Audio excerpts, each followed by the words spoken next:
Traore, one of the best and youngest president in Africa, who is doing several tremendous things that can make Africa look great once again. Do you think the Western are happy with him? And if yes or if no, what do you think President Ibrahim Traore do to make sure his leadership remains safe? We celebrate one of the youngest African leaders that is leading to transformation. Traore is a story of hope. He's an epitome of development, and one of the things that he can do to ensure that there is continuity is to manage the internal contradictions.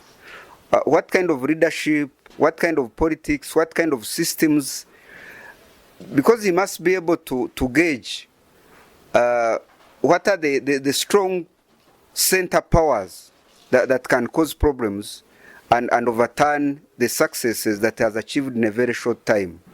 And definitely that will ensure continuity, because if he becomes the central figure and it becomes about him eventually and he gets obsessed like what some other African leaders have done, definitely in the long run they can dismantle whatever will have been achieved. So it's extremely important that Traore is keen about the internal contradictions. What kind of systems, what kind of security. And the other thing, of course, he has to be careful about is the whites, because the neo-colonists have never wanted Africa to be stable and to transform. How about African leaders? What do you think they think about him? Can they come in hands with the cooperation to support his leadership, or do you think they can also be an opposing force in his leadership? Yeah, of course it depends. Some of these African leaders, like those ones who have ruled for 2 decades, 3 decades, of course they are ashamed and they are not happy about his progress. But they cannot stop him as long as he does the right things in his country and is conscious of what's happening, the dynamics in his nation and the circumstances. Even if they are not happy with him, they cannot stop his progress or his success. So it's up to him how he plays his politics. But otherwise, of course, there are some African leaders that are ashamed because they are corrupt, they are presidents forever, some of them are inept, others have no vision or knowledge, others have no skills. So definitely there are those that used to not like Magufuli and his policies. So definitely those ones who are less competent, who are not doing much for their countries, are envious, but that cannot stop Traore from success.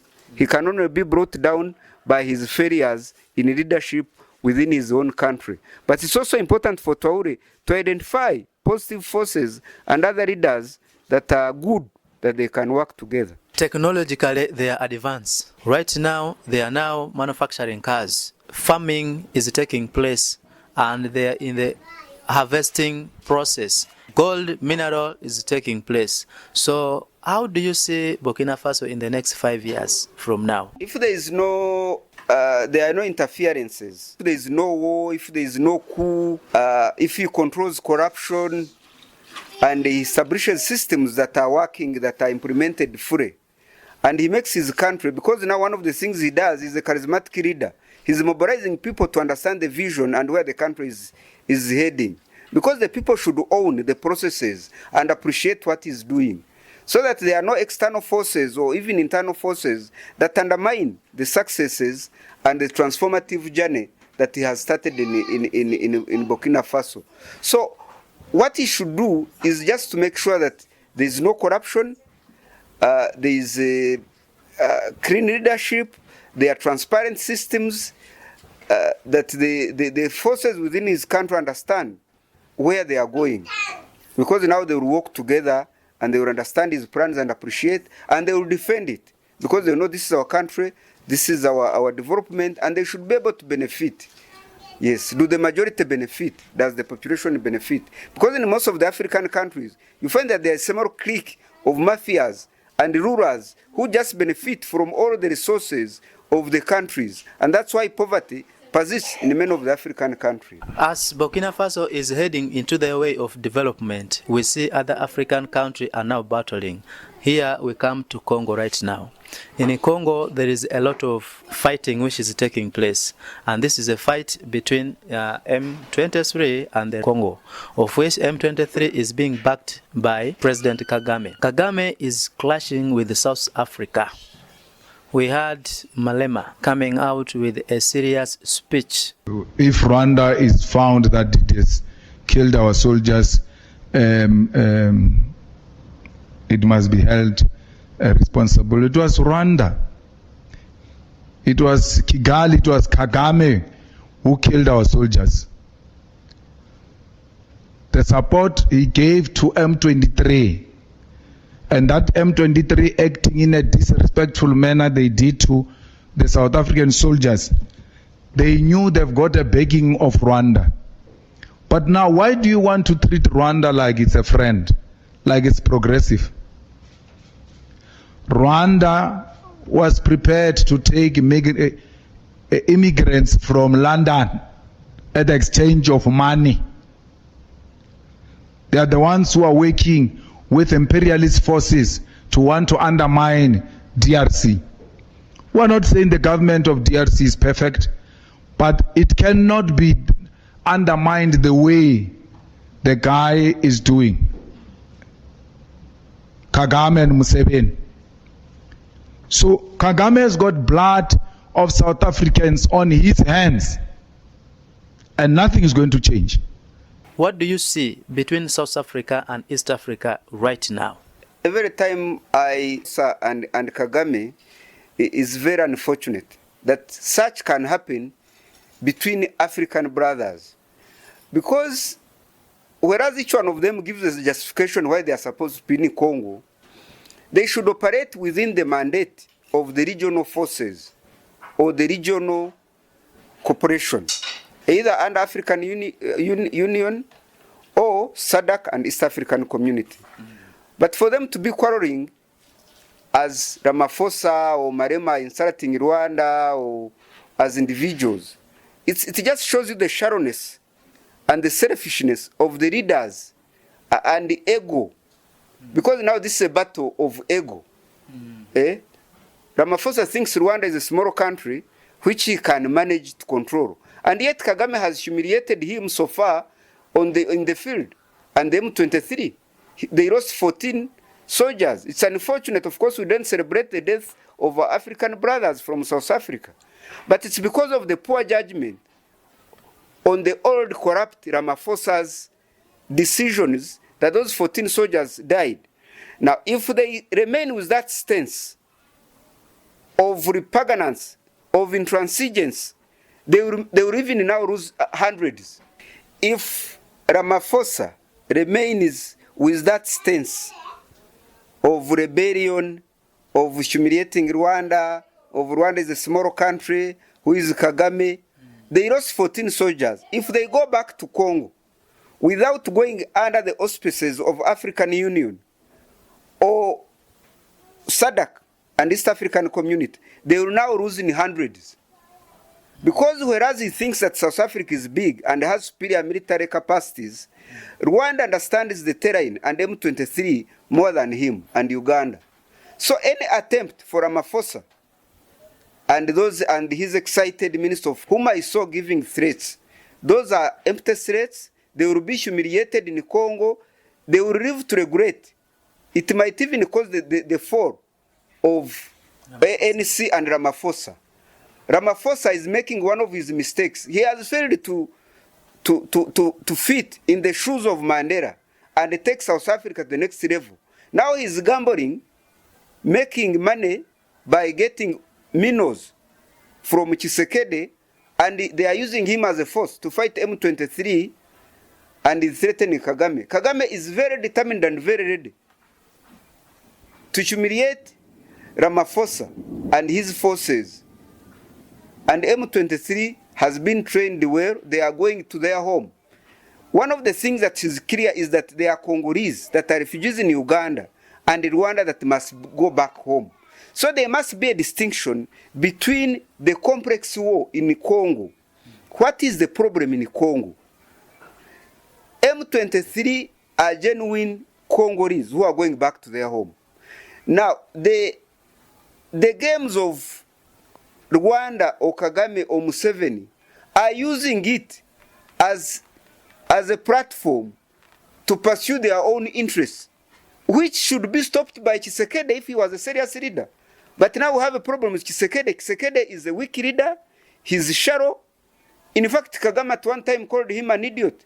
And perhaps one would wonder, how can a man go to Germany, refuse to go for meetings under the East African auspices and SADC, and goes to Germany, flies everywhere, goes for Valentine, as Congolese are dying in thousands? Is that a serious leader? So Congo, the strength of Congo will not depend on stability, and the future cannot depend on militias, on South Africa, on soldiers from France or Romania or Belgium or MONUSCO. They can only depend on a visionary leader within Congo and a serious, well-trained army. So one of the things that Congo should do now is to make sure that they train an army that will be able to stop the Kagames, the Musevenis, and any other person with ambition to exploit the minerals of Congo.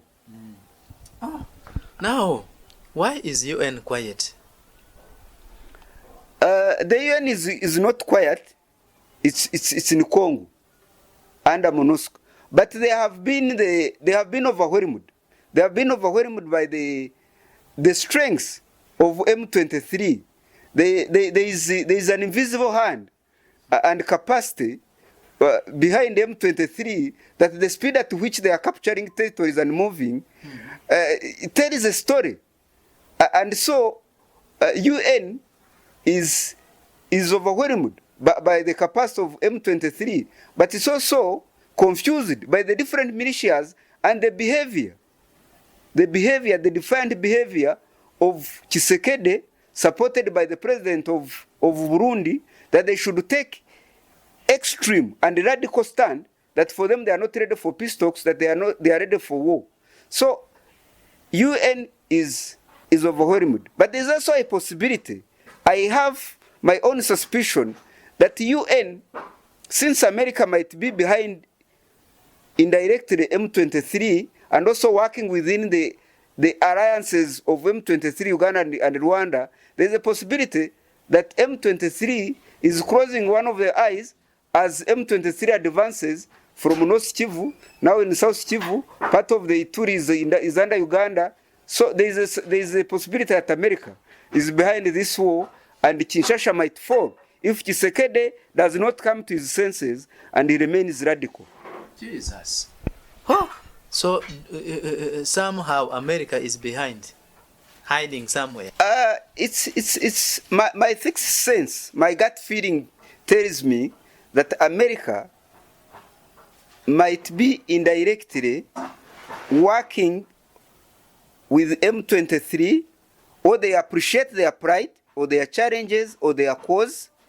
And I want to predict that if America is truly working behind M23 and Rwanda and Uganda, it means that in the near future, in a few years, we might have a nation in Eastern Congo of North Kivu, an independent country, that like the way they created South Sudan.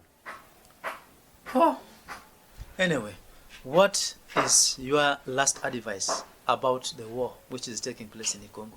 One, as a child of Africa, yes, as a Pan-Africanist, as a Ugandan, but as, you know, a citizen of Great Lakes region, but he also has relatives in Congo, because they are our neighbors, they are our immediate neighbors. The killings in Congo pain us like the way they pain people in Congo. It's agonizing that our brothers can die for no reason, at times killed by even, you know, South Africans, by Ugandans, by people from Rwanda or elsewhere, when the war between Tshisekedi should be war between him and M23, who are citizens going back home. So what are the answers to the questions of Congo? One, Tshisekedi, if Tshisekedi was normal, sober, reasonable, and wise, he would agree for peace talks with M23 and ask them to come back home. After all, they are Congolese. The local chiefs know them. They have villages where they come from. They have been in Congo for over a century. So they are citizens of Congo. One of the solutions is Tshisekedi to allow the Banyarwanda speaking Congolese, whether they are Banandi, whether they are Bahundes, whether they are Tutsis, whether they are Banyamurenge, to go back to their home. And that one will give even strength now to stop or isolate Kagame or anybody who has other ambitions to go for minerals, to stop them from going to Congo and ask them, what do you want in Congo? But now, because there is a genuine cause why they should go to Congo, M23 are Congolese who are going back home. So if they have backing of Uganda and Rwanda, one of the solutions is to make sure that the Congolese who are refugees, who are willing to go back home, like the ones now coming from Uganda and Rwanda, Tshisekedi should sit with them and tell them come back home. And integrate the soldiers within the forces of Congo and allow the citizens to go back to their farms and gardens and live a normal life as Congolese. Thank you so much. You've been watching GVL TV. We'll meet again next time. Drop your comment. What do you think about this war which is taking place, escalating in Congo? What do you think? And what are the possible solutions? We would like to also hear your comment. May God bless you so much. We meet again next time. I remain Patrick.